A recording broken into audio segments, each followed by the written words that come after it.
AP cabinet పలు కీలక నిర్ణయాలకు ఆమోదం తెలిపింది. మొత్తం 9 అంశాలు ప్రధాన అజెండాగా సీఎం చంద్రబాబు అధ్యక్షతన సమావేశం జరిగింది. ఎజెండా అంశాలకు మంత్రివర్గం ఆమోద ముద్ర వేసింది. దీంతో ఆంధ్రప్రదేశ్ డ్రోన్ కార్పొరేషన్ స్వతంత్ర విభాగంగా ఏర్పాటు కానుంది. స్టీల్ ఉత్పత్తికి ఆర్సీలీ మిట్టల్ నిసార్ ఇండియా లిమిటెడ్ చేసిన ప్రతిపాదనలకు ఓకే చెప్పింది. ఆ కంపెనీ కోరినట్లు అనకాపల్లి జిల్లాలో క్యాప్టివ్ పోర్టుకు అనుమతిచ్చింది.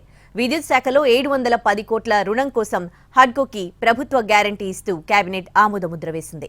నాగార్జున సాగర్ ఎడమ కాలువ రీటైనింగ్ వాల్ నిర్మాణానికి గ్రీన్ సిగ్నల్ ఇచ్చింది. పోలవరం బనకచెర్ల ప్రాజెక్టుకు సంబంధించి జలహారతి కార్పొరేషన్ పేరుతో ప్రత్యేక వ్యవస్థ ఏర్పాటుకు కేబినెట్ ఆమోదం తెలిపింది. ఏపీలో 3 స్టార్ సహా ఇతర ప్రీమియం హోటళ్ల అభివృద్ధికి బార్ లైసెన్స్ ఫీజును 25 లక్షలకు తగ్గిస్తూ చేసిన ప్రతిపాదనకు ఓకే చెప్పింది. యువజన సర్వీసులు, పర్యాటక, సాంస్కృతిక శాఖల్లో వివిధ జీవోల రేటిఫికేషన్ కు కూడా ఏపీ కేబినెట్ ఆమోదముద్ర వేసింది.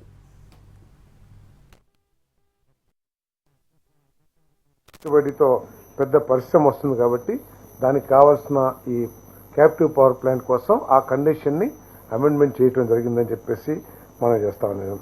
ఏదైతే పోలవరం బనకచెర్ల లింక్ ఉందో